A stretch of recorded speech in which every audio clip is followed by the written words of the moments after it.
आज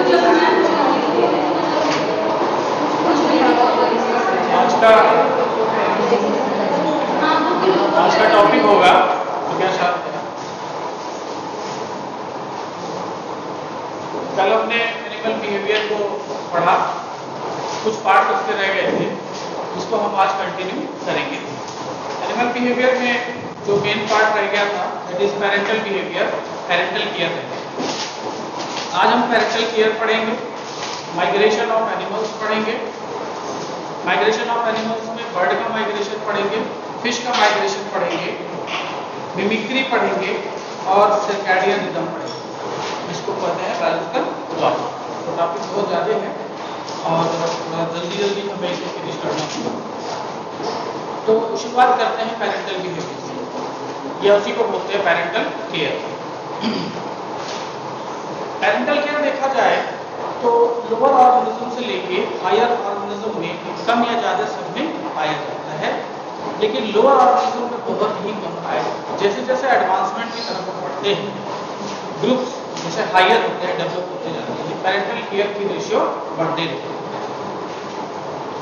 अब हम आर्थ्रोपोड से अगर शुरू करें, इंसेक्टा से शुरू करें, इंसेक्ट से और इवन मोलस्का में, ठीक है, फिशेस में, एम्फीबियंस में, रेप्टिलियंस में और बर्ड्स में और देन मैमल्स में। हायर लेवल का अगर हम देखें पेरेंटल केयर तो किसमें पाया जाता है? मैमल्स में पाया जाता है, रेप्टिलियंस में भी पाया जाता है और एम्फीबिया और फिशेस में भी पाया जाता है। आर्थ्रोपोड्स में भी, इंसेक्ट्स में भी पेरेंटल केयर पाया जा रहा है।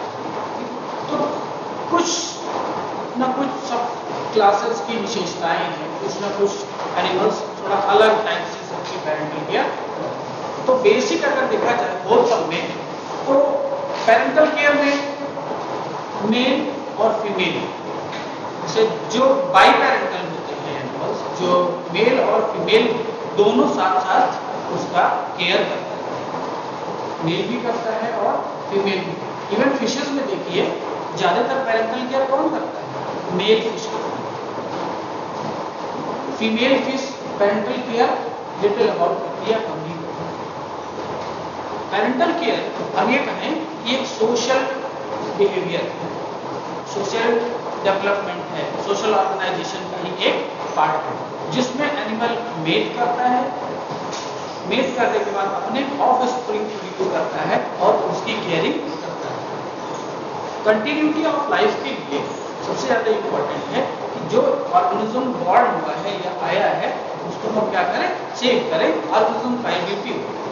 दो तरह के फर्टिलाइजेशन मैंने कल बताए थे, एक्सटर्नल और इंटरनल फर्टिलाइजेशन। एक्सटर्नल फर्टिलाइजेशन में सर्वाइवल के चांस थोड़े कम होते हैं, लेकिन जैसे जैसे इंटरनल फर्टिलाइजेशन की तरफ ऑर्गेनिज्म बढ़ता है सर्वाइवल के रेट ज्यादा होते हैं और पेरेंटल केयर भी ज्यादा होने लगता है। आपने महसूस किया होगा या पढ़ा होगा कि जब एक्सटर्नल फर्टिलाइजेशन होता है तो चूंकि डेवलपमेंट ऑफ एम्ब्रियो या development of young one outside body होता है, तो वहाँ दोनों ऑर्गेनिज्म की इक्वल रिस्पॉन्सिबिलिटी बन जाती है कि उसको क्या करें? केयर करें। लेकिन जब इंटरनल फर्टिलाइजेशन हो और डेवलपमेंट इनसाइड फीमेल के बॉडी में हो तो प्राइमरी जिम्मेदारी किसकी हो जाती है? दैट इज फीमेल की हो जाती है। इसी वजह से जो बिहेवियर देखा गया है पेरेंटल केयर का हायर डेवलप्ड एनिमल में, जिनमें इंटरनल फर्टिलाइजेशन होता है, वो किसकी तरफ होता है? दैट इज फीमेल होता है। मेल उससे थोड़ा बहुत रहता है, लेकिन तब भी कुछ एग्जाम्पल्स आपको देखने को मिलेंगे आगे। तो पेरेंटल केयर की शुरुआत बिफोर बर्थ ही हो जाती है। अगर हम ऐसा कहें कि बिफोर बर्थ शुरू हो जाता है तो कैसे? बर्थ से पहले नेस्टिंग बिहेवियर करना, नेस्ट को तैयार करना, फीडिंग करना, उससे अपने को नरिशमेंट प्रोवाइड करना, ये सब क्या है? पहले का प्रिपरेशन पेरेंटल केयर। मतलब हम ये कह सकते हैं बिफोर बर्थ गैमीट का प्रोडक्शन करना, गैमीट को सेव करना, ये सब क्या है? गैमीट पेरेंटल केयर का ही एक पार्ट है, जो कि केयर बिफोर बर्थ और care after birth. Care after birth में यूजुअली जब भी किसी ऑर्गेनिज्म को एग ले करना होगा या यंग वन को प्रोड्यूस करना होगा, तो सबसे पहले वो अपनी नेस्टिंग को तैयार कर लेगा, पहले की प्रक्रिया है। उसके बाद यंग वन को केयर करना और उसको फीड कराना, जैसे फीडिंग, मिल्क फीडिंग कराना, उसको प्रॉपर फूड देना, उसका प्रोटेक्शन करना, उसकी साफ सफाई करना, उसके एक्सक्रीटरी मटेरियल को बाहर निकालना, जितने भी प्रेडेटर्स हैं उनको उनसे बचाना और उनको बहुत कुछ सिखाना, ये सब क्या है? पैरेंटल केयर के लिए प्रोटेक्टिंग एनिमल्स, केयरिंग एनिमल्स। तो कौन कौन से फैक्टर्स ऐसे होते हैं जो पैरेंटल केयर को इफेक्ट करते हैं? हमने देखा है कि जितनी साइज बड़ी होगी, जितनी साइज बड़ी होगी किसकी? एनिमल्स, जैसे यंग वंस प्रोड्यूस कर रहा है कोई एनिमल, कोई फर्टाइल फीमेल अगर एग ले कर रही है या यंग वंस को प्रोड्यूस कर रही है, ये देखा गया अगर ज्यादा ऑफ स्प्रिंग्स हैं तो उसका ध्यान उनकी इक्वल सबके ध्यान नहीं जा सकता, तो उसका परसेंटेज क्या हो जाता है? पैरेंटल केयर धीरे धीरे घटता। और साइज अगर छोटी है तो पैरेंटल केयर के रेट्स बढ़ जाते हैं, उनमें चांसेस ज्यादा होती है ज्यादा parental care. Size, bigger size अगर हाई फेकेंडिटी है तो लो केयर होगा, अगर लो फेकेंडिटी है तो high care. Age offspring, offspring की एज अगर कम है तो पैरेंटल केयर ज्यादा होगा, अगर ऑफ स्प्रिंग की एज ज्यादा हो गई है या बड़ा हो गया है ऑफ स्प्रिंग तो पैरेंटल केयर क्या होगा? धीरे धीरे कम होगा। और पैरेंटल केयर प्राइमेट्स की बात करें या अपने ह्यूमन सोसाइटी की बात करें तो पैरेंटल केयर बहुत ही लॉन्गर ड्यूरेशन के लिए होता है, जबकि लोअर ऑर्गेनिज्म बहुत ही शॉर्ट पीरियड के लिए वो पैरेंट केयर करके उसको छोड़ देते हैं, वो अपने हिसाब से develop. Age of the parent, parental care depend करता है पेरेंट की एज पे। कैसे? अगर एज पेरेंट की कम होगी तो पैरेंटल केयर ज्यादा होगा कि कम होगा? कम होगा। कम और, हाँ, और अगर पेरेंट की एज ज्यादा है तो ज्यादा पैरेंटल केयर ज्यादा होगा। हाँ, वो मेच्योरिटी पे डिपेंड करता है, क्योंकि जितना ज्यादा ही एज होगी उतना ही अच्छे से वो पैरेंटल केयर करेगा। पैरेंटल केयर में कभी कभी फीमेल ही पैरेंटल केयर करती है, कभी कभी मेल पैरेंटल केयर करता है और कभी कभी दोनों मिलके करते हैं और कभी कभी कोई नहीं, या उसकी आंट करती है। जैसे वुल्फ में, लॉयंस में, इन सब में अगर उसकी मदर की डेथ हो जाती है तो उसकी जो क्लोज रिलेटिव है दैट इज मदर सिस्टर, उसकी आंट, वो उसका केयर करेगी। जिन एनिमल्स में जो मोनोगैमस टाइप के होते हैं उनमें बाई पेरेंटल होता है, मतलब दोनों मेल और फीमेल दोनों मिलके पेरेंटल केयर करते हैं। और ज्यादातर देखा गया है कि फीमेल्स ही उसको केयर करती हैं और केसेस में, जैसे neither parent is involve, promiscuity, promiscuity that is कोई भी पेरेंट उसमें इन्वॉल्व नहीं हो रहा, उसकी रक्षा कौन कर रहा है? उसका केयर दूसरे ऑर्गेनिज्म कर रहे हैं, या डिपेंडेंट किस पे है? एनवायरमेंट पे डिपेंडेंट है। Both parent are involve, biparental, उसकी मोनोगैमी होती है, मोस्टली फीमेल्स आर इन्वॉल्व, ज्यादातर फीमेल किसमें इन्वॉल्व होते हैं? जिसमें पॉलीगैमस मैमल्स होते हैं, जैसे वास्प है, आपका डक बीटल है, सोशल बीज है, और हिप्पोकैम्पस एक एग्जाम्पल है। हिप्पोकैम्पस में ब्रूड पाउच होता है मेल हिप्पोकैम्पस में, और मेल प्रोटेक्ट करता है जिसे यंग वंस को अपने। तो एक तरह का जो मैंने अभी बताया आंट जो वो करती है, सेव करती है, उस तरह के इन्वॉल्वमेंट को हम बोलते हैं, उस तरह के पैरेंटल केयर को बोलते हैं alloparenting, alloparenting. Alloparenting मतलब आंट उसकी। तो पेरेंटल केयर हो रहा है सब ऑर्गेनिजम्स में, किन्हीं में कम, किन्हीं में ज्यादा हो रहा है, और पेरेंटल केयर का एक आउटकम जो आता है यंग वंस पे, वो आता है अटैचमेंट। कि जब कोई भी ऑर्गेनिज्म पेरेंट अपने ऑफ स्प्रिंग को केयर करेगा, उसको लव करेगा, तो जाहिर सी बात है उन दोनों के बीच में एक अटैचमेंट हो जाएगा। केयर एंड अटैचमेंट, अगला केयर करेगा और दूसरा उससे अटैच होगा, तो बहुत सारी चीज़ों को वो सीख लेता है। जैसे मैंने कल आपको बताया था, इम्प्रिंटिंग होना या लर्निंग बिहेवियर होना, ये बार बार किससे हो जाता है? इन्हीं सब एक्टिविटी से। पेरेंटल केयर में बहुत सारी चीज़ें ऑर्गेनिज्म सीख लेता है। क्यों? क्योंकि वो सब साथ साथ रहते हैं बिहेवियर से। तो इसी बीच में उनमें पेरेंटल केयर के दौरान झगड़ा भी होता है, कॉन्फ्लिक्ट भी होते हैं। जैसे आपने देखा होगा पेरेंटल केयर में कि मंकीज का सबसे अच्छा एग्जाम्पल है कि मंकीज में जो माँ होती है उसकी, जब उसका यंग थोड़ा बड़ा हो जाता है तो वो अपने से डिटैच करती है कि हाँ हटाती है कि अब वो क्या है, वो सेल्फ डिपेंडेंट है, अपने से अब सारा काम करे। लेकिन यंग वन कभी नहीं चाहता कि हम अपनी माँ से सेपरेट हो। ये क्या है? ये बॉन्ड हो गया, ये अटैचमेंट हो गया, ये लव हो गया। ये उसके लिए अब खराब होगा, ये उसके लिए खराब होगा। इसलिए वो क्या करती है, धीरे धीरे उसको डिटैच करती है। और डिटैच करने में कभी कभी उसको थप्पड़ भी मार सकती है। जैसे कोला का बहुत अच्छा एग्जाम्पल। कोला में अगर उसका इन्फेंट बार बार जिद करता है और बार बार गुस्सा हो जाता है, इतना ज़्यादा गुस्सा होता है कि वो अपने हेयर रेज कर लेता है, अपने नाखून या अपने उंगलियों को चबाने लगता है या क्राई करता है बहुत ज़्यादा, तो उसकी माँ उसको स्लैप करती है और उसके बाद उसमें एटीट्यूड में उसके चेंज आता है। ऐसा डेवलपमेंट आपकी ह्यूमन सोसाइटी में हर जगह है।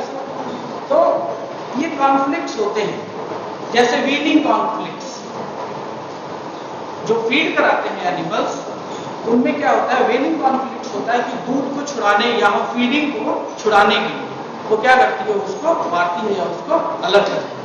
लेकिन वो रिस्पॉन्स करता है कि नहीं, हमें भी नहीं जाना, हमें फीडिंग करनी है, तो वो उसके लिए सही नहीं है।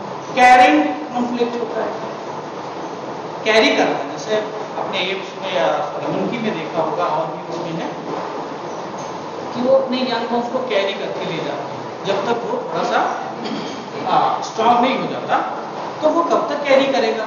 तो इसके लिए भी कॉन्फ्लिक्ट्स होता है, इसके लिए भी वो मार खाता है, इसके लिए भी उसको जो है पनिशमेंट मिलती है। और वो भी बराबर बिहेव करता है कि नहीं मुझे कैरी करो या नहीं मुझे फीड कराओ ही। और इसी को टेम्पर टेंट्रम बोलते हैं। टेम्पर टेंट्रम जो कि क्या है, टेम्पर टेंट्रम अचानक से क्रोधित हो जाता है। और ये कौन करता है, उसके बच्चे करते हैं। अगर बच्चों को ये सुविधा ना मिले जो कि मिल रही है तो वो अचानक से गुस्सा में हो जाता है, उसका टेम्पर हाई हो जाता है, टेम्पर टेंट्रम जिसको बोलते हैं।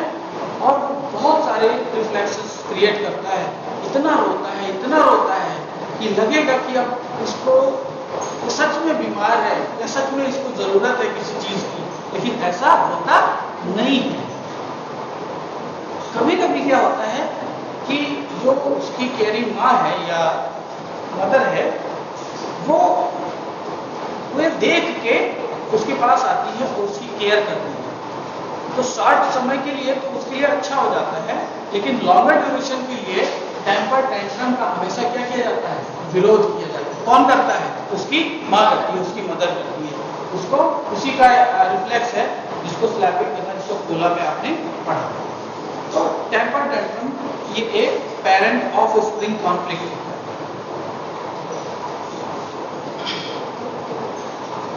अब हम थोड़ी बात कर लेते हैं कौन कौन से ऑर्गेनिजम्स हैं और किस किस टाइप से वो पेरेंटल केयर करते हैं।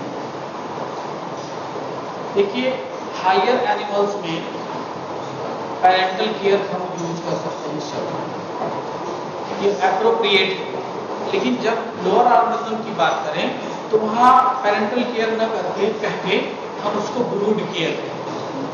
क्या कहते हैं, ब्रूड। तो लोअर ऑर्गेनिज्म में ब्रूड केयर होता है, जैसे आर्थ्रोपोड्स। आर्थ्रोपोड्स में वो बिहेवियर है उनका कि होल्स बना के अपने एग्स को उसमें रखना, या अपना प्रॉपर प्लेस बना के लीव्स को किसी ऐसे शेप में लगा के स्टिक करके अपने एग को उसमें स्टोर करना। कभी कभी वो अपने बॉडी के ऊपर कैरी करते हैं एनिमल्स को, या स्पेशल चैम्बर बना लेते हैं। चैम्बर में जैसे सॉइल में डिप्रेशन बना लिया, या ट्विग को ट्यूब के अंदर जो डिप्रेशन है, या उसको फोल्ड करके लीफ को फोल्ड करके, या होल्स बना के, ये इसको हम क्या कह सकते हैं, नेस्ट बिल्डिंग। नेस्ट बिल्डिंग कौन करता है, आर्थ्रोपोड से शुरू हुआ, नेस्ट बनाना आर्थ्रोपोड से शुरू हुआ, और लीव्स को रोल करके सिगार टाइप का वो बना देना, और कुछ स्मॉल फ्लोट्स को बना देना, कुछ ऐसे तैरने वाले चीजों पे अपने एग्स को, वो जो एक्वाटिक इंसेक्ट्स होते हैं खासतौर से उनकी बात करते हैं। तो आर्थ्रोपोड्स में कुछ इस तरह से हुआ। फिशेस में कैसे होता है, पेरेंटल केयर पढ़ा है कि मेजॉरिटी में जो फिशेस की पॉपुलेशन है उसमें मेल क्या करता है, 61% ऑफ द मेल उसको पेरेंटल केयर करता है। बिकॉज इसका कारण क्या है, एक्सटर्नल फर्टिलाइजेशन। क्योंकि अगर इंटरनल फर्टिलाइजेशन होगा तो उसके लिए ज्यादा रिस्पॉन्सिबल कौन होगी, this female one responsible. External fertilisation है तो उसमें कैरी मेल फिश करता है और मेकिंग नेस्ट बनाता है या बनाती है। बरोइंग एग्स को बरो में रखना, कैरिंग एग्स अपनी पीठ पे या अपने हाइंडर पार्ट पे, जैसे टोड में, मिडवाइफ टोड में वो होता है। एंड ओरल ब्रूडिंग, अपने ओरल कैविटी में, माउथ में ही एग्स को रख लेना, जैसे येलो हेडेड जॉफिश, वो अपने माउथ में रखती है। लेकिन वो कब रखती है, जब तक वो फर्टिलाइज्ड एग नहीं हो जाता। एक बार फर्टिलाइज होने के बाद तक उसको वो पिक करती है, उसके बाद उसको ऑक्सीजनेट करती है। एग को लगातार ऑक्सीजनेशन इसलिए जरूरी है डेवलपमेंट के लिए। विंग से उसको पंखा करेगी नेस्ट के पास में, उसकी साफ सफाई करेगी, क्लीनिंग करेगी। और हायर डेवलपमेंट में देखें तो ओवोविविपैरिटी भी देखी गई। ओवोविविपैरिटी एंड विविपैरिटी दो टाइप के टर्म्स हैं जो भी फिशेस में देखे गए। वैसे फिशेस क्या होती है, ओविपैरस होती हैं, लेकिन एग रिलीज तो हो, लेकिन वो एनवायरनमेंट में ना आए, वो अंदर ही उसका शॉर्ट ड्यूरेशन के लिए डेवलपमेंट हो विदाउट एनी नरिशमेंट, मतलब प्लेसेंटा का फॉर्मेशन नहीं है। ओवोविविपैरिटी जिसको बोलते हैं, जैसे hammer headed shark and Surf purchase. Hammer headed shark में तो विविपैरिटी, विविपैरिटी मतलब उससे न्यूट्रिशन भी उसको मिल रहा है, मतलब एडवांसमेंट हो गया। एक तरफ ओवोविविपैरिटी हो गया, उसके बाद उससे हायर हो गया, दैट इज विविपैरिटी। ओवोविविपैरिटी किसमें पाया जाएगा, शार्क में पाया जाएगा। स्क्वायोडॉन ने अपना पढ़ा होगा, शार्क में, रेस में ओवोविविपैरिटी पाई जाती है, और विविपैरिटी हैमर हेडेड शार्क। और माउथ ब्रीडर्स होते हैं, माउथ ब्रीडर्स में रखे जो अफ्रीकन लेक सिचलिड्स, ये एग्जांपल्स हैं। उसके बाद बात आती है एम्फीबियंस। माउथ ब्रीडर की एग्जांपल है अफ्रीकन लेक सिचलिड्स। एम्फीबियंस, एम्फीबियंस में खास बात होती है कि अपने एग को गार्डिंग होती है। और गार्ड कैसे करते हैं, वो एग के अराउंड वो क्वाइलिंग कर देते हैं, एग को वो क्वाइल कर देते हैं, एग को स्टिकी बना देते हैं। सारे एग्स कैसे हो जाए, आपस में चिपक जाएं, वो एक बंच तैयार हो जाता है और उसके चारों तरफ वो क्वाइल कर लेते हैं, जैसे एपोडल्स में देखा गया। एपोडल्स के एग्जांपल्स हैं। और कैरिंग्स, एग्स कैरी करते हैं अपने पीठ पर या अपने बॉडी पार्ट्स पर, जैसे मिडवाइफ टोड्स। तो इनमें देखा गया नेस्ट बिल्डिंग की कैपेसिटी थोड़ी कम है, ये प्रोटेक्ट करना चाहते हैं या गार्ड करना चाहते हैं। और उसके बाद बात आई रेप्टाइल्स। सबसे कम पैरेंटल केयर अगर कोई ऑर्गेनिज्म करता है हायर डेवलपमेंट में तो वो रेप्टाइल्स ही करता है। और उसमें भी एक अपवाद है, रेप्टाइल्स में जो सबसे ज्यादा पैरेंटल केयर करता है वो कौन है? क्रोकोडिलियंस करते हैं। रेप्टाइल्स में जो सबसे ज्यादा मोस्ट सोशल रेप्टाइल्स इसको बोलते हैं, सबसे ज्यादा सोशल रेप्टाइल्स हैं, दैट इज क्रोकोडिलियंस। वो क्या करते हैं? वो नेस्ट बनाते हैं, अपने एरिया को डिफेंड करते हैं। अगर उस एरिया में कोई दूसरा आ जाए, एनिमी आ जाए, तो उसको वो अटैक करते हैं। और फीमेल गार्ड करती है एग्स को। और टर्टल में तो ये भी देखा गया कि वो मिट्टी को खोदकर अपने एग्स को उसमें रख के फिर क्या करते हैं? उसको वो छुपाते हैं, डीप होल करते हैं। इसी हाँ, आप देखो नेशनल ज्योग्राफिक या जो ये है उसमें ये चीजें दिखाई जाती हैं, बहुत अच्छे तरीके से दिखाई जाती है। इवन पाइथन भी क्या करता है? इंक्यूबेट करता है, इंक्यूबेशन करता है अपने यंग वंस को। और इसका मतलब है कि वो कुल मिला के पैरेंटल केयर ही कर रहा है, गार्डिंग ही कर रहा है। तो रेप्टिलियंस में देखा गया कि लीस्ट पैरेंटल केयर होता है, लेकिन क्रोकोडिलियंस ऐसे होते हैं जो कि थोड़ा ज्यादा पैरेंटल केयर। बर्ड्स, अब आप होंगे बर्ड्स और मैमल्स दो एग्जांपल्स रह गए हैं, और बर्ड्स और मैमल्स में पैरेंटल केयर का जो परसेंटेज है वो बहुत ज्यादा है, बहुत हाई है। क्योंकि सबसे यूनिक कैरेक्टर अगर देखा गया बर्ड में तो वह है नेस्ट बिल्डिंग। अगर घोंसला शब्द आता है दिमाग में तो दिमाग किस पे जाता है? बर्ड्स पे जाता है, कि वो उनका प्रॉपर्टी है कि वो कोई भी बर्ड हो अपने लाइफ टाइम में एक बार तो वो नेस्ट जरूर ही बनाएगी, या अपने ब्रीडिंग पीरियड के आने से पहले या उसका जब भी ओव्यूलेशन का टाइम है तो नेस्ट बिल्डिंग होती है। और इनमें बहुत टाइप के नेस्ट देखे भी गए, बहुत वैरायटी के नेस्ट आपके आसपास देखने को मिल सकते हैं। कोई लंबा नेस्ट होगा, छोटा सा होगा, कहीं दीवार में होगा, कहीं पेड़ों के उसके होगा, कोई घर में होगा। स्पैरो का आप देखो, कोई मिट्टी से बना लेते हैं, अपने मुंह में मिट्टी ला के उसको नेस्ट का एक पूरा पूरा, कोई पिक से करते हैं, कोई लीफ से करते हैं, बहुत सारी चीज़ों से वो नेस्ट बना देते हैं और बहुत सुंदर सुंदर नेस्ट को बनाते हैं और उसमें अपने यंग वन को रखते हैं। उसमें दो पेरेंट्स इन्वॉल्व होते हैं, मेल और फीमेल दोनों मिल के ये काम करते हैं, इन्वॉल्व नेस्ट में। और जब हैचिंग हो जाती है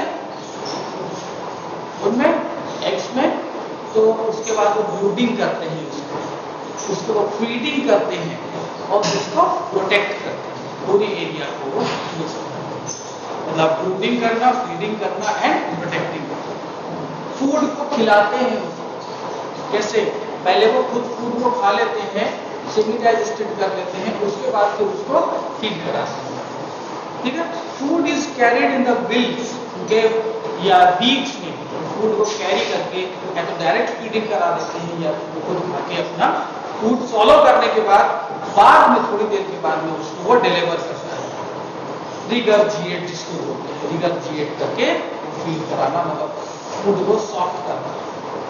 और आपने पढ़ा होगा कि फूड में एक मिल्क फूड जिसको हम कहें, या जैसे पिजन में आपने पढ़ा होगा, है ना? फूड जो है वो मिल्की टाइप का फूड हो, उसको उसके क्रॉप रीजन से वो दोबारा निकलता है और उसको फीड कराएगा। और पूरा का पूरा फीकल मैटर है उसके यंग वंस के, उनकी भी वो साफ सफाई, तो बहुत अच्छा बिहेवियर है ये। लेकिन बर्ड्स में देखा गया। और पैरेंटल केयर लास्ट में मैमल्स की हम बात करें तो मैमल्स में सबसे डेवलप्ड पैरेंटल केयर पाया गया।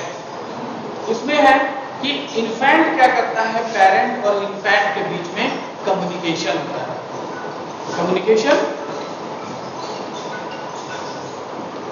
वो कम्युनिकेशन जब तक नहीं होगा तब तक बेबी अपनी चीज़ों को कन्वे नहीं कर पाएगा और यंग वंस के मैसेज को पेरेंट जान नहीं पाएगा, पेरेंट्स उससे कन्वे नहीं कर सकता। और वो जो कनेक्शन होता है, बीच का कनेक्शन किस तरह से होता है, आइदर केमिकल भी हो सकता है हियरिंग से भी हो सकता है, सुन के, या विजन करके भी हो सकता है, साइट करके भी हो सकता है।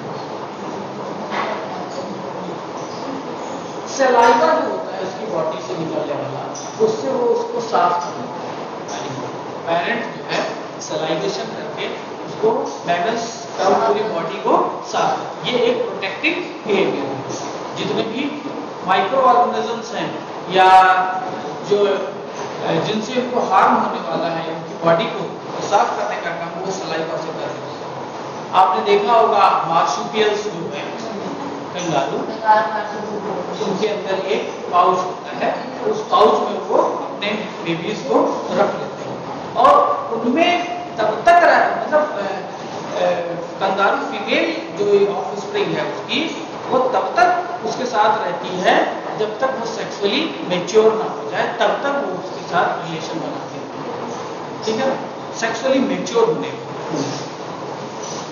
और हमेशा जो पेरेंट है वो अपने बेबीज को हमेशा सेफर जोन में लाने की कोशिश करते हैं। अगर वो कहीं डेंजर जोन में है तो वो पकड़ के लेकर आएगा सेफर। जैसे आपने डॉग्स में देखा होगा, अपने मोहल्ले में आपने देखा होगा, अगर उसका बेबी कहीं दूसरी जगह पे है तो माँ जाती है उसको पकड़ के लाके अपनी प्रॉपर एरिया में।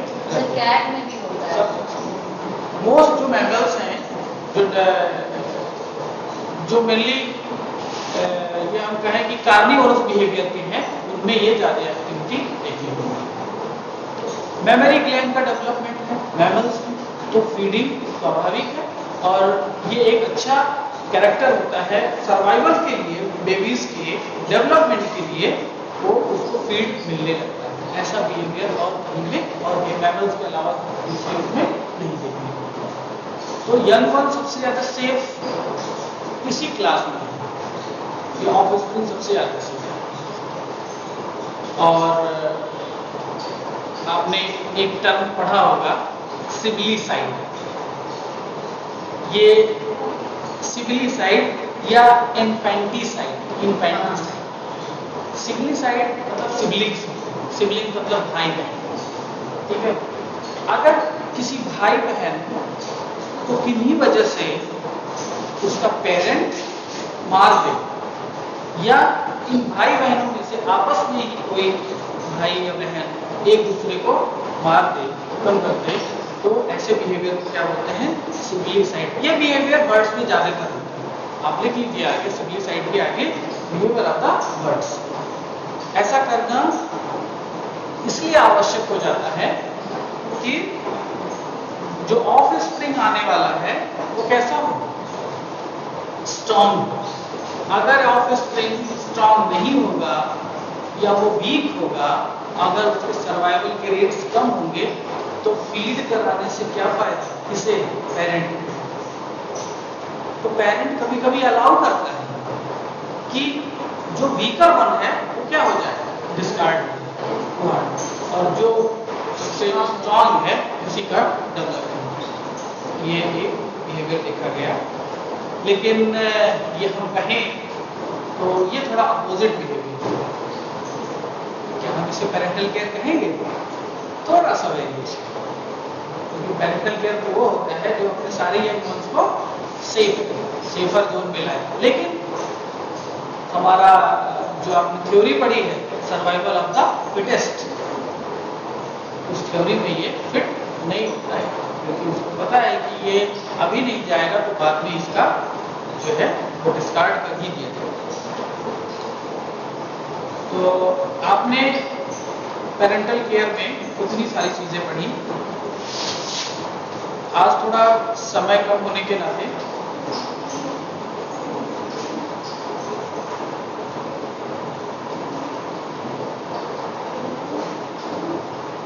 चीजों को थोड़ा मैं आगे पढ़ रहा हूँ। पेरेंटल बिहेवियर को यहाँ तक टॉपिक रहा इसका, पेरेंटल बिहेवियर का, पेरेंटल केयर का। उसके बाद बात आती है माइग्रेशन।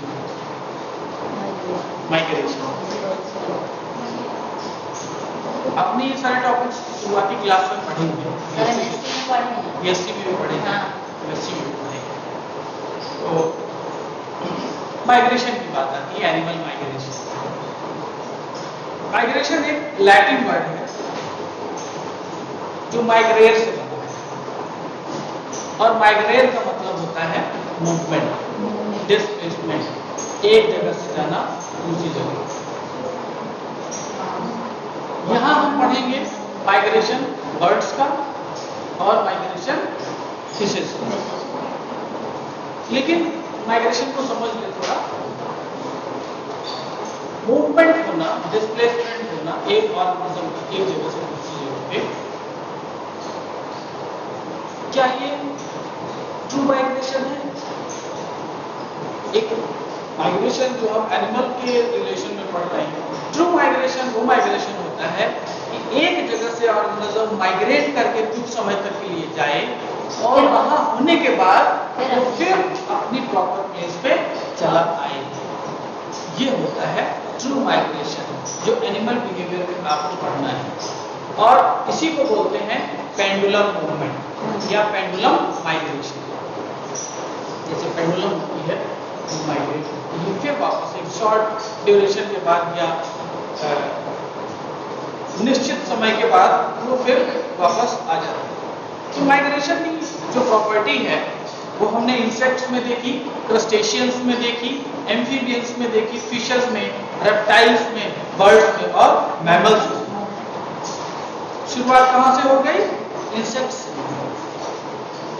अब मैंने अगर ये कह दिया माइग्रेशन वो है जो कि मूव करना ही, सिंपल मूव करना, मूव तो सबको ही करना है। लेकिन मैंने दूसरी तरफ ये भी कहा कि मूव तो करें, लेकिन इस बात का ध्यान रहे कि उसे कहाँ आना है, वापस उसी जगह पे आना है जहां से वो गया था।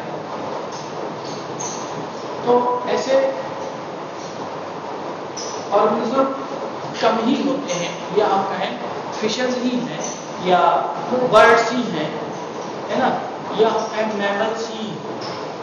जैसे वाइल्ड बीस्ट का आपने एग्जाम्पल पढ़ा होगा। वाइल्ड बीस्ट जब एनवायरमेंटल प्रॉब्लम्स आती है उसको, तो वो झुंड बनाकर एक जगह से उसी जगह पे माइग्रेट करते हैं जहाँ पे उनको फेवरेबल शेल्टर मिलता है, फूड मिलता है, और वापस फिर वो शॉर्ट ड्यूरेशन के बाद फिर से वो आ जाता है। तो मैमल्स में तो मिलेगा ही मिलेगा, लेकिन लिटिल अमाउंट में इंसेक्ट्स में भी मिलता है, क्रस्टेशियंस में भी, एम्फीबियंस में भी, फिशेस, रेप्टिलियन और मैमल्स, बर्ड्स। इसके कारण क्या हो सकते हैं? एक लोकल कारण, मतलब हम कहें लोकल क्लाइमेट। अगर लोकल क्लाइमेट में पड़े हैं या उसके फेवर का नहीं है तो वो माइग्रेट करेगा ही करेगा। फूड की अवेलेबिलिटी कैसी है? अगर वहाँ फूड लिमिटेड है या कम है, बिल्कुल नहीं है, तो उसको मजबूरी होगी उसको माइग्रेट करने की। सीजन का वेरिएशन, सीजनल चेंज पूरे ईयर के दौरान, और मेटिंग मेन पर्पस है। आपको जो पढ़ने को मिलेगा आगे, मेटिंग पर्पस से ज़्यादातर एनिमल्स मूव करते हैं क्योंकि उन्हें फेवरेबल ब्रीडिंग प्लेस या ब्रीडिंग एनवायरनमेंट नहीं मिलता उनके नेटिव जगह पे, तो वो दूसरी जगह मूव करते हैं। या शेल्टर के लिए करें, या ब्रीडिंग के लिए करें, या फूड के लिए करें, और प्रीडेशन से बचने के लिए, उसी को हम शेल्टर कह सकते हैं। शेल्टर से या प्रीडेशन से बचने के लिए। मैंने अभी बताया, इन सबको ध्यान में रखते हुए ट्रू माइग्रेशन वही माइग्रेशन है जो कि रिटर्न हो अपने नॉर्मल प्लेस पे वापस आ जाए। तो हम सबसे पहले बर्ड माइग्रेशन को, बर्ड माइग्रेशन जो सबसे अच्छी क्वालिटी बर्ड्स की आपने अभी पढ़ी थी, नेस्ट बिल्डिंग, और दूसरी क्वालिटी हम बता रहे हैं क्या करना, फ्लाई। और फ्लाई करना ये आसान बात है। इंसेक्ट्स फ्लाई करते हैं, तो ये फ्लाई कर रहे हैं बर्ड्स। हम लोग सोचते हैं कि फ्लाई करने के लिए कितने मिलियन और कितने डॉलर से सब खर्च करके तब फ्लाई करके जाते हैं, और इनको तो वो चीज़ पहले से मिली है। ये इतना फ्लाई कर लेते हैं कि पूरे ग्लोब को ये देख सकते हैं, पूरे विश्व में कहीं भी जा सकते हैं, इनके लिए कोई बाउंड्री नहीं। बड़ा अच्छा कैरेक्टर है फ्लाई करने का। तो माइग्रेशन करने के लिए भी उनको क्या चाहिए? यही सारे फैक्टर्स चाहिए। अगर उनके पास विंग्स हैं तो फ्लाई कर सकते हैं। तो फ्रीक्वेंट माइग्रेशन इनमें देखा गया है, जल्दी माइग्रेशन इनमें देखा गया है, बर्ड्स का जो और उस पर खूब ढेर सारा काम हो रहा है कि उनका नेविगेशन कैसे होता है, उनके पाथ को हम कैसे डिटेक्ट करेंगे, वो किन किन बॉडीज को देख के माइग्रेशन करती हैं, किस टाइम माइग्रेशन करती हैं, क्या कारण होते हैं, क्या फीलिंग होती है कि वो माइग्रेट करें। कारण तो मैंने बताया, लोकल है, सीजनल चेंज है और बहुत सारे कारण। तो पूरे विश्व को का चक्कर लगा सकती हैं और इवन लगाते भी हैं। आर्कटिक टर्न इतने लंबे माइग्रेंट्स हैं कि लगभग 12-13 हज़ार किलोमीटर की यात्रा वो एक बार में कर लेते हैं। तो फूड के लिए या मीटिंग के लिए या अपने शेल्टर के लिए एक जगह से मूव करना, वो पर्पज सॉल्व हो जाए, फिर दोबारा आना। और ये 2 वे जर्नी, गया ही नहीं, आया भी, वापस भी आया। और एडजस्टमेंट भी करते हैं, काहे का अनफेवरेबल कंडीशंस को एडजस्ट करने की क्षमता में जबरदस्त हो जाती है। आपने एक साइंटिस्ट का नाम सुना होगा, डॉक्टर सलीम अली, अपने इंडिया के फेमस ऑर्निथोलॉजिस्ट हैं। Yes sir. इनके नाम पे बहुत सारे इंस्टीट्यूशंस और बहुत सारे सर वो सेंचुरी हर साल माइग्रेशन जो माइग्रेट होकर बर्ड्स आती हैं उनकी काउंटिंग भी करते हैं।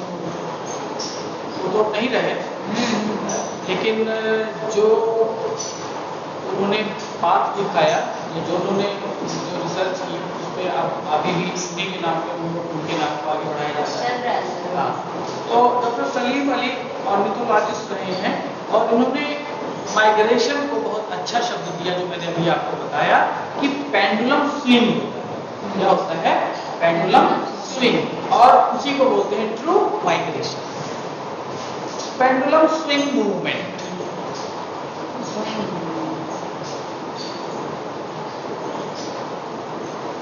टाइप्स ऑफ माइग्रेशन उन्होंने आगे भी इसको कैटेगराइज किया, आप पॉइंट्स में चाहे तो लिख सकते हैं। डेली और लोकल माइग्रेशन, डेली और लोकल माइग्रेशन, जैसे बर्ड्स रोज माइग्रेशन करती हैं, अपने नेस्ट को छोड़ देती है मॉर्निंग में और फिर वापस आती हैं, तो वो क्या करती हैं? डेली या लोकल माइग्रेशन करती हैं। सीजनल माइग्रेशन, सीजन वाइज, जैसे इस समय आपको कुक्कू दिख रही है, कोयल दिख रही है, लेकिन विंटर में नहीं दिखती है। विंटर में माइग्रेट कर जाती है, कहाँ? श्रीलंका चली जाती है या नेबरिंग जो कंट्रीज हैं वहाँ मूव करती है, क्योंकि वो ज़्यादातर रहना किसमें पसंद करती है? वाटर या समर में रहना पसंद करती है। तो विंटर आया चली गई, फिर समर आया फिर चली गई। तो ये सब क्या है? Seasonal migration. नेक्स्ट है साइक्लिक माइग्रेशन। साइक्लिक माइग्रेशन ये होता है कि पर्टिकुलर सीजन में ना करे या एक सीजन में ना करे, दूसरे सीजन में ना करे, लेकिन 3 या 4 यहाँ पे इंटरवल्स के बाद, एक गैप के बाद 3 या 4 सीजन के बाद फिर उसी सीजन में माइग्रेशन करे। मतलब ऐसा देखा गया कि जो पीरियोडिसिटी है उसकी वो थोड़ी ज़्यादा है, लॉन्गर ड्यूरेशन के बाद ही वो माइग्रेशन करती है, जैसे साइक्लिक माइग्रेशन कहते हैं। जो स्नो आउल में होता है, ये यूएसए में पाया जाता है, लगभग 3 से 5 साल के बाद वो माइग्रेशन करता है। नेक्स्ट है लैटिट्यूडनल माइग्रेशन। लैटिट्यूडनल मतलब लैटिट्यूड वाइज माइग्रेशन करे, नॉर्थ और साउथ या साउथ टू नॉर्थ माइग्रेशन। और इसमें है जो सबसे लॉन्गर ड्यूरेशन तय करता है लगभग आर्कटिक टर्न, जो कि 17,600 किलोमीटर की दूरी है। मतलब वो नॉर्थ पोल से साउथ पोल में चला जाता है, या आप कहें कि नॉर्थर्न हेमिस्फीयर से सदर्न हेमिस्फीयर में चला जाता है। 17,600 किलोमीटर की दूरी तय करके जितने भी शोर बर्ड्स हैं उसमें आर्कटिक टर्न आता है, वो ये दूरी तय करता है। उसमें गोल्डन प्लोवर भी है। अल्टीट्यूडनल माइग्रेशन या वर्टिकल माइग्रेशन। अल्टीट्यूड का मतलब होता है ऊंचाई से, या वर्टिकल का मतलब होता है हाइट से। किसी माउंटेन एरिया में बर्ड्स जो ड्वेल कर रही हैं वो नीचे से ऊपर जाएं या ऊपर से नीचे की ओर आए, तो ऐसे माइग्रेशन को हम अल्टीट्यूडनल या वर्टिकल माइग्रेशन करते हैं, जिसको माउंटेन क्वेल में देखा गया है। माउंटेन क्वेल जो एंडीज पर्वत पर पाया जाता है। और लॉन्गिट्यूडनल माइग्रेशन ईस्ट से वेस्ट या वेस्ट से ईस्ट में माइग्रेशन।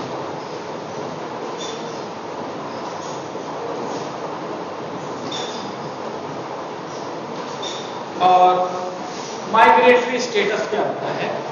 माइग्रेटरी स्टेटस का मतलब है कि कौन कौन से टाइप के माइग्रेंट्स पाए गए, वो माइग्रेशन की क्या कंडीशन है उनकी। तो एक होते हैं परमानेंट रेजिडेंट।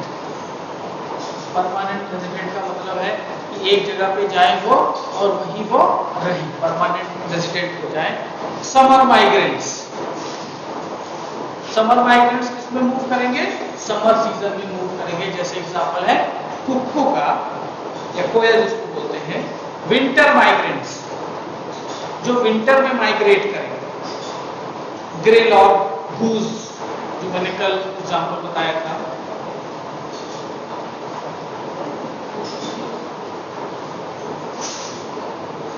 Winter migrants. और चौथा है ट्रांजिएंट्स विजिटर्स या पैसेज माइग्रेंट्स। ट्रांजिएंट्स विजिटर और पैसेज माइग्रेंट्स, ये बहुत खास नेचर है पैसेज माइग्रेंट्स का। इसमें क्या होता है कि जब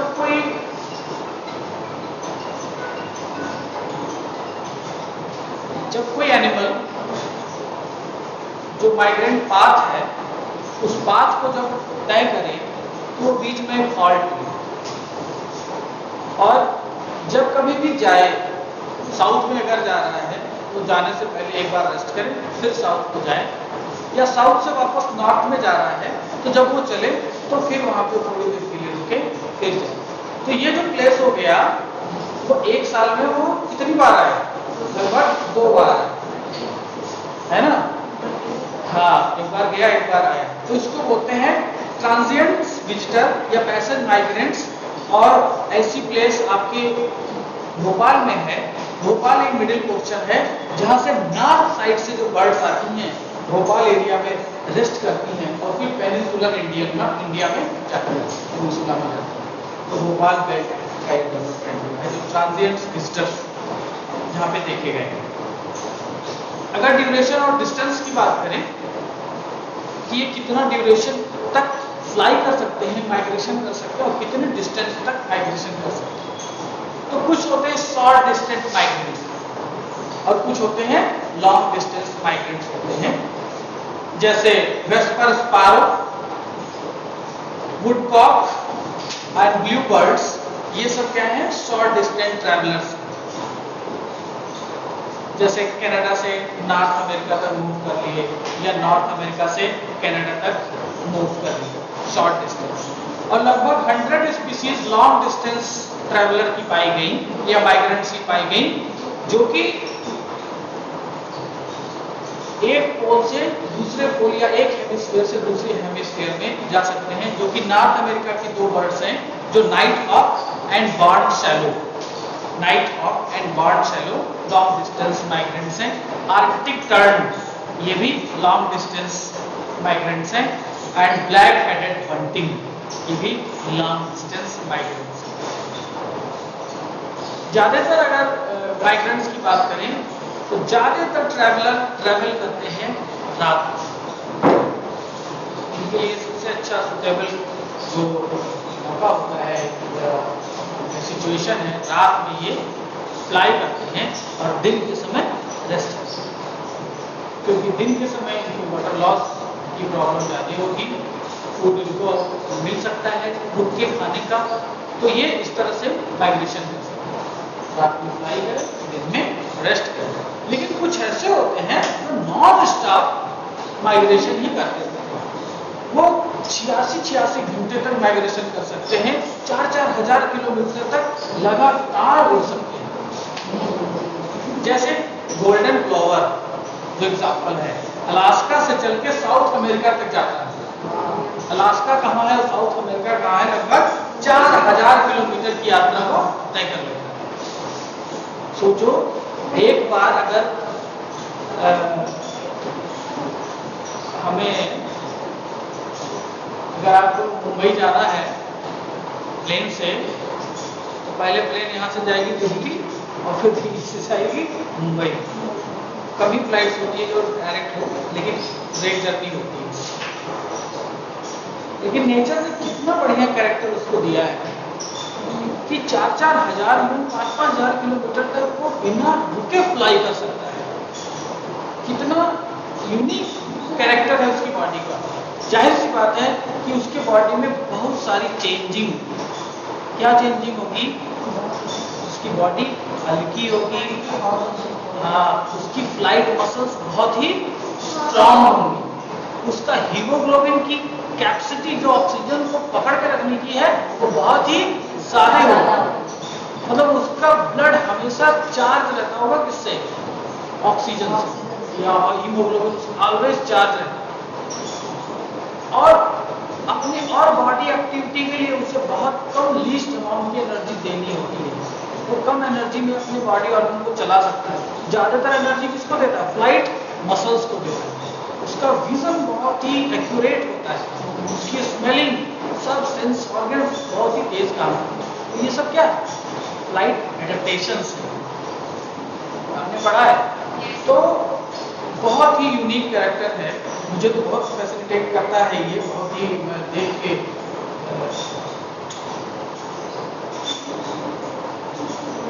आश्चर्यचकित होता हूँ कि ऐसा भी हो सकता है। और उसका कंपैरिजन जब मैं ह्यूमन से करता हूँ कि ह्यूमन को चलने की आदत नहीं है अब, और वो 100 मीटर 200 मीटर 1 किलोमीटर 2 किलोमीटर जब डॉक्टर कहता है तब वो मूव करता है।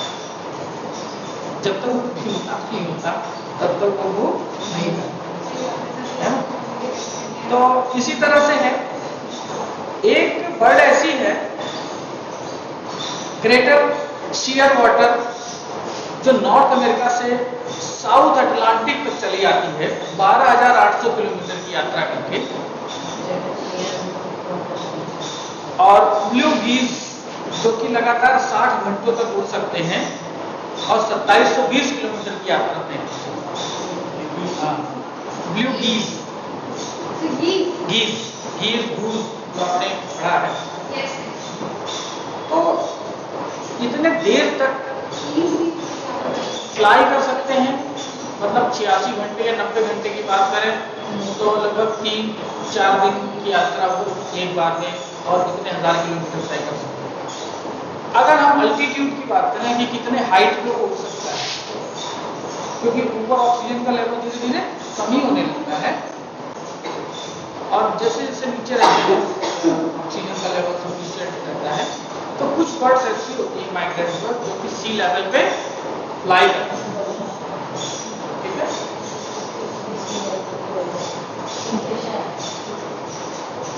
सी लेवल पे फ्लाई करती हैं और कुछ होती हैं बहुत ही हाई पे फ्लाई करती हैं। तो और बहुत फास्ट स्पीड पे फ्लाई करती हैं, हाई में करती हैं और फास्ट में भी करती हैं। कुछ बर्ड्स ऐसी हैं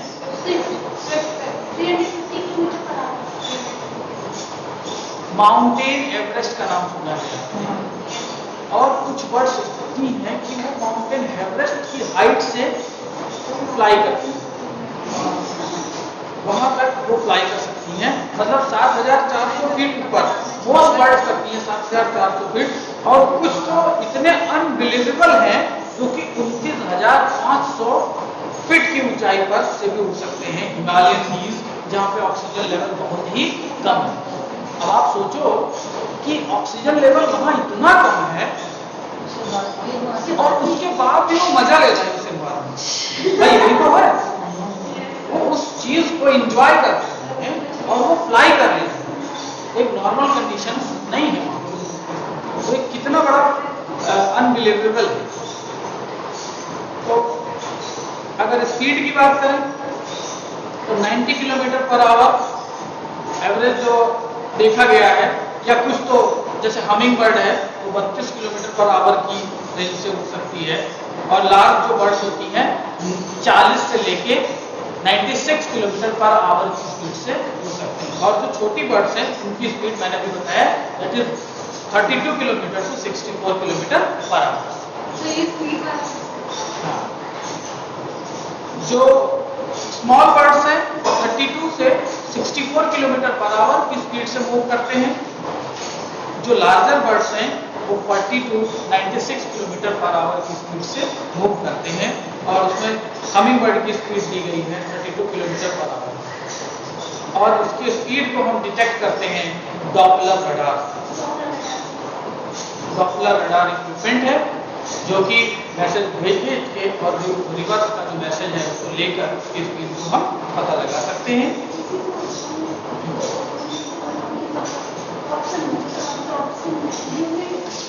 कॉजेज ऑफ माइग्रेशन मैंने अभी बताया कि क्यों फ्लाई करते हैं। इन्वायरमेंटल फैक्टर बताया और बहुत सारी चीजें बताई थी। लोकल माइग्रेशन हो रहा है और टेम्परेचर वेरिएशन हो रहा है फूड के लिए और फर्टिलिटी के लिए, हम कहें ब्रीडिंग के लिए। लेकिन कुछ और भी इनबिल्ट या हम कहें बॉडी के कारण होते हैं, इनसाइड जो कारण है उनसे वो जो है की वजह से माइग्रेशन करता है। जैसे एनर्जी रिक्वायरमेंट, अगर एनर्जी लेवल कम है या फूड से रिलेशन है उसका, तो एनर्जी लेवल को मेंटेन करने के लिए उसको क्या होना, तो माइग्रेट करना ही होगा। अगर उसकी बॉडी में फैट स्टोरेज हो गया, सबक्यूटेनियस फैट जिसको बोलते हैं, और जिससे उसकी बॉडी साइज या बॉडी वेट बढ़ गया है, तो वो मैसेज किसको जाएगा, ब्रेन को। और वेट डबल होना और एनवायरमेंटल फैक्टर, फोटो पीरियड्स, अगर डे और नाइट का जो ड्यूरेशन है वो कम या ज्यादा हो रहा है या फेवरेबल हो रहा है उनके लिए, वो भी मैसेज कहाँ जाएगा, ब्रेन को जाएगा। टेम्परेचर अगर चेंज हो रहा है, मैसेज ब्रेन को जाएगा। विंड की स्पीड है जो कि कोल्डर एरिया में बर्ड्स माइग्रेट करती हैं और ऑटम में या स्प्रिंग का सुहाने मौसम को एंजॉय करने के लिए हमारे यहाँ भी आती हैं लोग, तो उस टाइम में क्या होता है कि फैट को स्टोर कर लिया उन्होंने, बॉडी साइज उनकी ज्यादा हो गई, एनर्जी की है और भी रिक्वायरमेंट है, ब्रीडिंग की रिक्वायरमेंट है, फोटो पीरियड्स का इफेक्ट है, हार्मोन्स का लेवल बढ़ा है, पीनियल ग्लैंड से मेलेटोनिन सिक्रीशन हो रहा है, पिट्यूटरी से गोनाडोट्रोपिन्स रिलीज हो रहे हैं और सारे फैक्टर्स हैं जो इकट्ठा हो जाते हैं उनकी बॉडी में और एक कंडीशन आती है जिसको माइग्रेटरी रेस्टलेसनेस कहते हैं और उसी को बोलते हैं जुगन रहे। जेड लिख लीजिए, ZUGUN जुगन रुहे, RUHE जुगन रुहे, इसी को माइग्रेटरी रेस्टलेसनेस बोलते हैं और वो पिट्यूटरी और पीनियल ग्लैंड्स की वजह से होता है और वो जरूर फ्लाई करेगी जिसमें ये सारे सिम्टम्स आए या ये सारे कैरेक्टर देखने के लिए, तो वो फ्लाई करेगी। और एडवांटेज ऑफ माइग्रेशन क्या होगा, फायदा क्या होगा, उसको फूड मिल जाएगा, उसको शेल्टर मिल जाएगा, उसको ब्रीड करने का मौका मिल जाएगा और क्या क्या फायदे हो सकते हैं, उसको बेटर क्लाइमेट मिलेगा, 2 हैबिटाट में रहने का मौका मिलेगा। एक जगह तो रही थी, अब वो दूसरी जगह पे रह ले रही है, 2 हैबिटाट, वैरायटी ऑफ फूड को खाएगी वो, बर्ड्स की डाइट में बहुत सारी वैरायटीज आ जाएंगी, इंट्रोड्यूस हो जाएंगी, प्रेडेशन का खतरा कम हो जाएगा, डिजीज का खतरा कम हो जाएगा और जेनेटिक एंड इवोल्यूशनरी बेनिफिट्स भी होंगे। कैसे, जो बर्ड्स और जो बर्ड स्ट्रांग होगी वही माइग्रेट करेगी और वही सरवाइव करेगी और उसी की रेशियो आगे बढ़ेगी।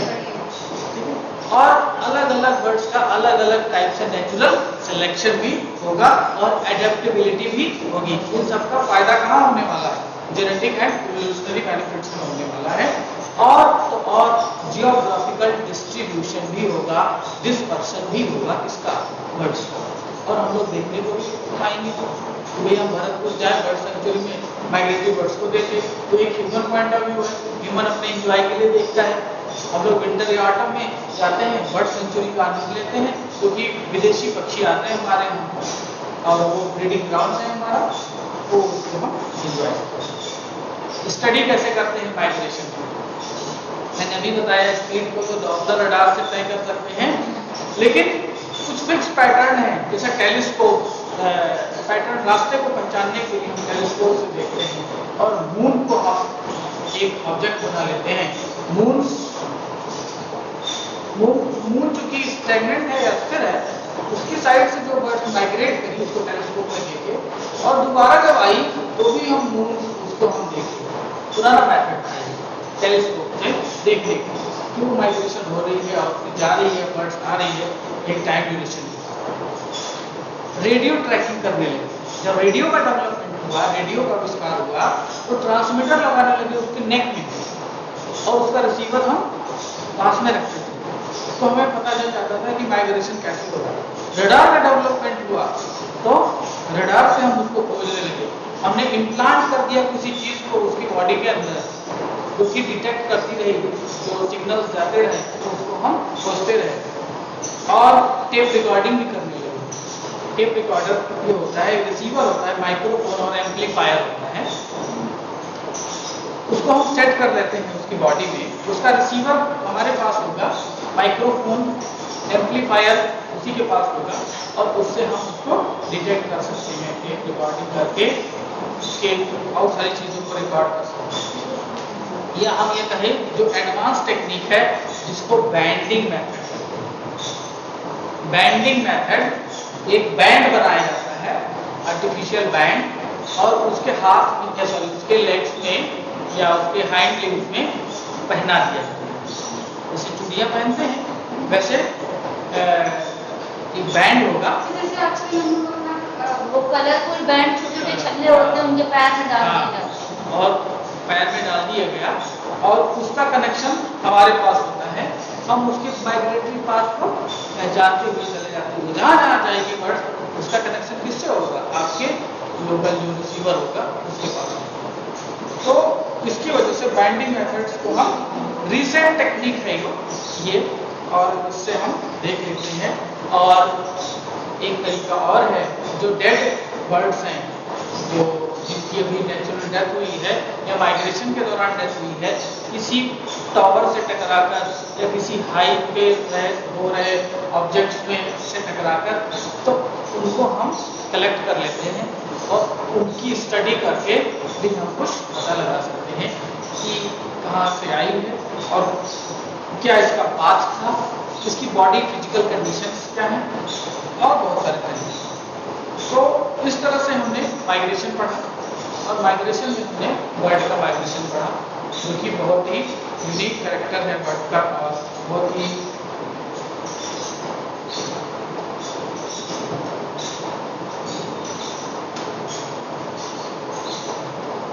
इसी तरह माइग्रेशन ऑफ फिश जो पढ़ना है हमें, बहुत समय आ चुकी मेरे पास नहीं, थोड़ा मैं जल्दी जाता हूँ, तो माइग्रेशन ऑफ फिश को बहुत जल्दी से हम समाप्त करेंगे। जैसे मैंने बताया माइग्रेशन हो रहा है, जितने भी कारण वही कारण यहाँ भी लागू होंगे, लेकिन हम फिश की वैरायटी को पढ़ेंगे। फिश कुछ वाटर फ्रेश वाटर में रहती है फिशेस, कुछ मैराइन वाटर में रहती हैं और कुछ फिशेस दोनों को एंजॉय करती हैं, मैराइन को भी और फ्रेश को भी। तो उसी टाइप से उनका माइग्रेशन या उसी टाइप से हमने फिश को कैटेगराइज कर दिया। हमने सबसे पहले कैटेगराइज किया दैट इज पोटैमोड्रोमस फिश, ठीक है। एक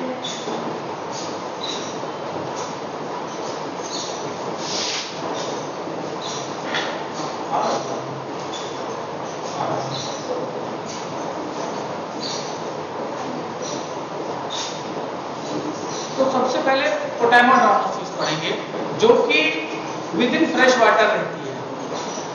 फ्रेश वाटर में रह के जितने भी फ्रेश वाटर फिशेज हैं वो माइग्रेट करके, पॉन्ड में ही नहीं, रिवर्स में भी, लेक्स में भी, ठीक है, वो सब जगह जाके अपना फूड और शेल्टर के लिए या गेमेटिक वैल्यू के लिए वो माइग्रेट करें। फ्रेश वाटर हो गई। और दूसरा हो गई ओशियानोड्रामस फिश, पोटेमोड्रामस एंड ओशियानोड्रामस। ओशियानोड्रामस कहाँ रहेगी?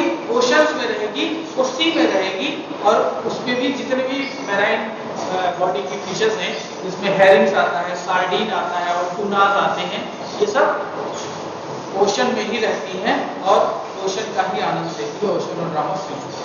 लेकिन कुछ फिशेस ऐसी होती हैं जो कि दोनों जगह रहना पसंद करती हैं, या किसी खास समय के लिए वो ब्रीडिंग के लिए कहाँ आती हैं? फ्रेश वाटर में, या फ्रेश वाटर से जाती हैं मैराइन। तो ऐसे टाइप की वैरायटी को हम क्या बोलेंगे? डायाड्रामस फिश। डाया मतलब डबल और ड्रामस मतलब मूवमेंट हो गया। डायाड्रामस फिश, तो डायाड्रामस में भी दो वैरायटी, कौन सी? एनाड्रामस एंड कैटाड्रामस। एनाड्रामस का माइग्रेशन सी से फ्रेश वाटर होता है और कैटाड्रामस का माइग्रेशन उल्टा हो, just anadromous sea to fresh और कैटाड्रामस फ्रेश टू सी। और उसके एग्जांपल्स हैं, एनाड्रामस के एग्जांपल्स हैं साल्मन और लैम्प्रे। साल्मन फिश आपने पढ़ी है, लैम्प्रे पढ़ा है। और कैटाड्रामस फिश का एग्जांपल है यूरोपियन ईल। और कुछ ऐसी हैं जो कि एम्फीड्रामस है। एम्फीड्रामस जो कि दोनों जगह पे फ्रीक्वेंट आती जाती है, सी से फ्रेश से सी, सी से फ्रेश, फ्रेश से सी, मतलब इनमें कोई पर्टिकुलर वो नहीं है, साइक्लिक पीरियड नहीं है जिसमें आती है व्हाइट फिश, और ये ज्यादातर फूड के लिए।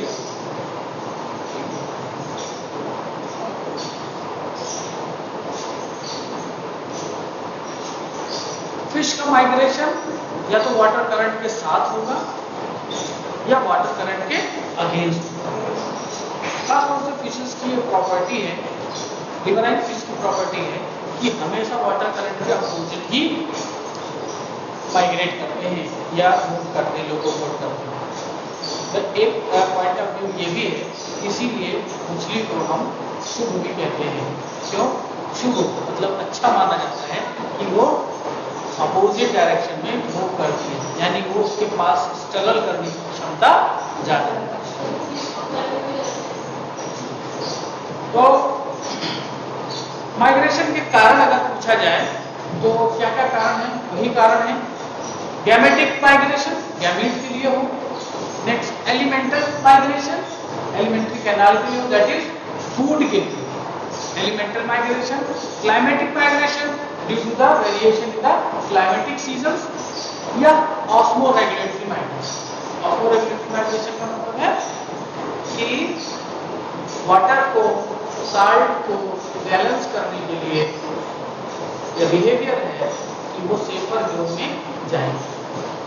ऑस्मो रेगुलेशन मतलब आपने पढ़ा हो euryhaline fish, stenohaline fish, ये सब एग्जांपल्स हैं जो कि वाइड रेंज को भी मेंटेन कर सकती हैं, सैलिनिटी को बर्दाश्त करती है, कुछ नहीं कर पाती है। तो इनकी वजह से भी माइग्रेशन, सैलिनिटी बढ़ गई, माइग्रेशन करना है। इसी तरह से कौन कौन से फैक्टर्स हैं जो इन्फ्लुएंस करेंगे माइग्रेशन को? फिजिकल, केमिकल एंड बायोलॉजिकल, वो सारे रीजन इसमें आएंगे। फिजिकल रीजन में वाटर की क्वालिटी कैसी है, वाटर कैसा है, उसकी डेप्थ कैसी है, ओशंस की करंट कैसी है, टेम्परेचर कैसा है, फोटो पीरियड्स कैसे हैं, और इंटेंसिटी ऑफ लाइट कितनी है। ये सारे कारण डिपेंड करते हैं या वैल्यू करते हैं माइग्रेशन के लिए। वो किस में आता है? इट इज फिजिकल फैक्टर में। केमिकल फैक्टर में क्या आएगा? वाटर की क्वालिटी में हाइड्रोजन आयन कंसंट्रेशन, उसमें हाइड्रोजन आयन कंसंट्रेशन कितना है, डिसॉल्व ऑक्सीजन कितनी है। अगर ऑक्सीजन लेवल कम है माइग्रेशन के लिए करना ही पड़ेगा। उसकी सैलिनिटी कितनी है वाटर की, और ऑर्गेनिक सब्सटेंसेस कितने हैं वाटर बॉडी में।